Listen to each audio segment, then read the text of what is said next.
C'est à vous, internautes, que je m'adresse en particulier aujourd'hui. Parce que je veux parler d'un sujet important, la liberté sur Internet.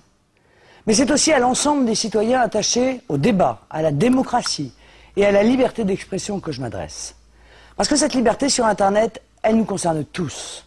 Et je souhaite la restaurer, la préserver, la sanctuariser. Vous le savez, Internet est un formidable outil que nous utilisons tous. Fruit de l'intelligence collective, il permet d'élargir notre horizon, d'accéder à une foule de savoirs et de développer l'innovation et l'économie. Mais Internet, c'est aussi un bouillonnement d'intelligence. Un espace où, dans notre pays, la liberté d'expression, la vigueur du débat se sont réfugiés. Où ils vivent avec une extraordinaire vitalité. Sur Internet, on discute, on se dispute parfois. On débat, on travaille ensemble, on avance toujours. Quand la presse et les médias, malheureusement, versent dans la complaisance avec le pouvoir en place, quand ils renoncent à faire vivre le débat au nom de dogmes, quand la presse classique est dominée par une caste qui entretient des relations incestueuses avec le pouvoir et les puissances d'argent, la toile est une formidable bouffée d'oxygène. Un espace de liberté et de démocratie précieux que nous avons le devoir de protéger. Or, cet espace de liberté et de démocratie dérange. Il dérange parce qu'il laisse justement trop de place à la liberté, alors que tout le reste est sous contrôle.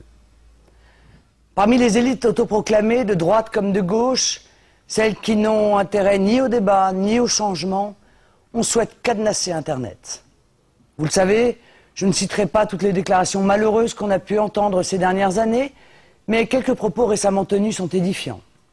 Ainsi, Jean-François Copé, président de l'UMP, qui voit dans Internet un danger pour la démocratie.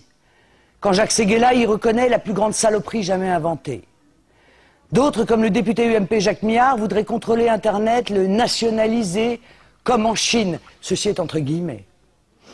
Il faut donc absolument préserver Internet, préserver la toile des tentatives de contrôle des ennemis du débat.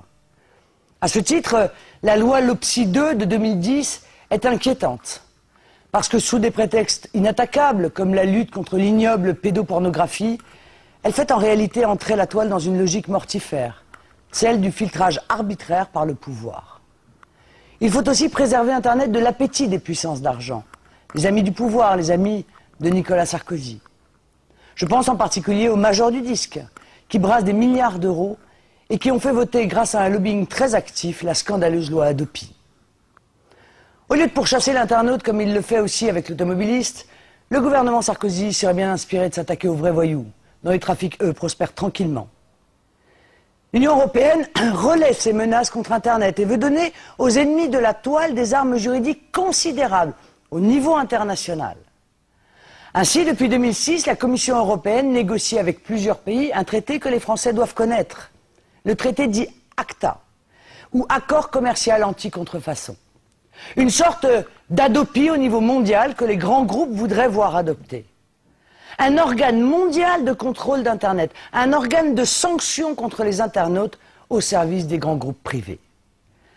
Je demande la transparence absolue sur ce traité et j'exige que la France la refuse. Je me réjouis du fait que la résistance à ce funeste traité gagne de l'ampleur. Il y a quelques jours, le Sénat mexicain a voté une résolution demandant à son gouvernement de ne pas ratifier ce traité. Mais je suis inquiète quand j'entends la Commission européenne annoncer que d'ici quelques semaines, l'Union européenne ratifiera ACTA. Je rappelle que je fus la première responsable politique française à m'opposer à cette Hadopi mondiale dès 2006. Je l'ai dit dans mon grand discours du 1er mai. Je défendrai partout et toujours la liberté. La liberté du peuple face au pouvoir, de la nation face à l'oligarchie, du petit face au gros, de la création face aux intérêts financiers. À ce titre, je réitère mon engagement d'abroger immédiatement la loi Hadopi si je suis élu à la présidence de la République en 2012. Naturellement, la France cessera aussi immédiatement de participer aux négociations sur le traité ACTA.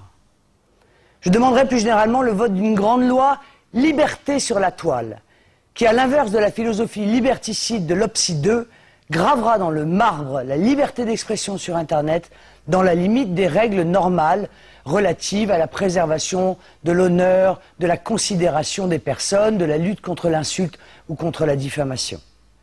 En parallèle, on luttera avec détermination contre la pédophilie, sans confondre ce combat mené trop mollement avec le filtrage irraisonnable d'Internet. Les blogs, les forums sont des lieux d'échange, les agoras des temps modernes. Nous avons l'impérieux devoir de les préserver. Je crois profondément à l'intelligence collective et au génie des peuples. La toile est un outil au service de cette intelligence. J'en serai le meilleur défenseur.